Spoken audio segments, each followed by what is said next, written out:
Assalamualaikum warahmatullahi wabarakatuh. Perkenalkan, saya Salsa Nabila Simbolon dari kelas KWB Siang dengan NIM 24022111101. Nah, yang dimana ini adalah mata kuliah Kewirausahaan Hijau. Nah, pada kesempatan kali ini saya akan mempresentasikan mengenai tentang Green Entrepreneurship, yang dimana bertemakan Green Finance and the Regulator Framework in Indonesia. Nah, materi ini membahas bagaimana sistem keuangan dan regulasi yang ada di Indonesia mendukung perkembangan usaha yang ramah lingkungan dan berkelanjutan. Nah, next slide-nya itu adalah latar belakang, yang dimana latar belakangnya itu mempengaruhi perubahan iklim menjadi isu global yang mendorong banyak negara termasuk Indonesia. Nah, untuk beralih menuju ekonomi yang lebih ramah lingkungan, dalam hal ini Green Finance atau keuangan hijau menjadi instrumen penting untuk mendukung pembangunan berkelanjutan, yang dimana konsepnya itu bertujuan untuk menyeimbangkan pertumbuhan ekonomi dengan perlindungan lingkungan. Nah, selain itu, sektor keuangan juga berperan dalam mendukung investasi pada proyek-proyek hijau. Di slide selanjutnya mengenai tentang kerangka regulasi Green Finance. Nah, yang dimana Indonesia menerapkan sistem keuangan berkelanjutan melalui POJK nomor 51 tahun 2017. Nah, yang dimana regulasi ini berlaku bagi bank, lembaga jasa keuangan, dan perusahaan publik, yang dimana tujuannya adalah untuk mendorong investasi ramah lingkungan serta meningkatkan tanggung jawab sosial perusahaan dan mendukung pembangunan berkelanjutan. Nah, dalam regulasi ini perusahaan diwajibkan untuk menyusun rencana aksi keuangan berkelanjutan dan membuat sustainability report, dan juga menerapkan prinsip ESG atau Environmental, Social, and Governance. Di slide berikutnya yaitu adalah peran pemerintah, yang dimana peran pemerintah ini memiliki peran penting sebagai regulator dan pengawas dalam penerapan Green Finance Indonesia, dimana pemerintah juga ikut menyusun berbagai kebijakan yang mendukung energi terbarukan dan pembangunan berkelanjutan. Selain itu, pemerintah memberikan berbagai insentif seperti keringanan pajak, subsidi energi hijau, dan dukungan investasi ramah lingkungan.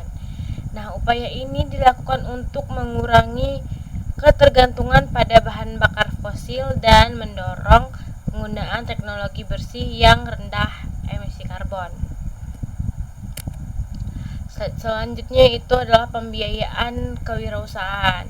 Nah, di pembiayaan kewirausahaan ini, pembiayaan hijau itu digunakan untuk mendukung yang namanya proyek energi terbarukan dan usaha yang ramah lingkungan.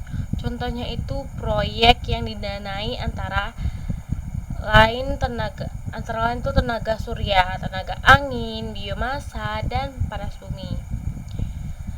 Terus itu sumber pendanaan dapat berasal dari perbankan, investor swasta, green bond, maupun suku hijau.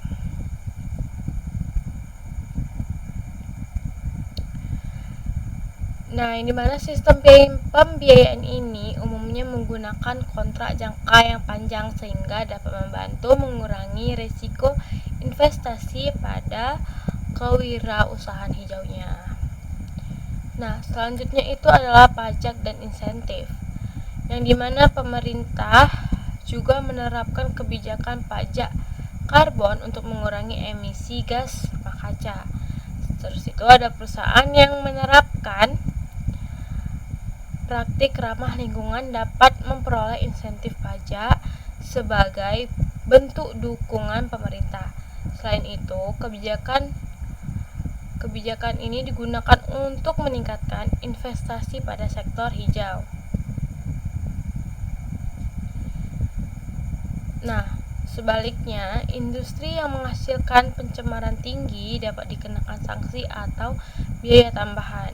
Kebijakan ini bertujuan untuk menciptakan ekonomi yang rendah karbon dan berkelanjutan. Nah, di slide berikutnya analisis kewirausahaan hijau. Nah, jadi kewirausahaan hijau itu berkembang sebagai respon terhadap isu lingkungan dan kebutuhan energi berkelanjutan, yang dimana perkembangannya itu didukung oleh inovasi, teknologi ramah lingkungan, regulasi pemerintah, akses pembiayaan berkelanjutan, serta meningkatkan kesadaran masyarakat terhadap produk hijau. Nah, Green Finance ini membantu pelaku usaha memperoleh pendanaan untuk mengembangkan bisnis yang berkelanjutan. Namun, masih terdapat beberapa tantangan, seperti implementasi regulasi yang belum optimal, keterbatasan modal bagi usaha kecil, dan resiko greenwashing.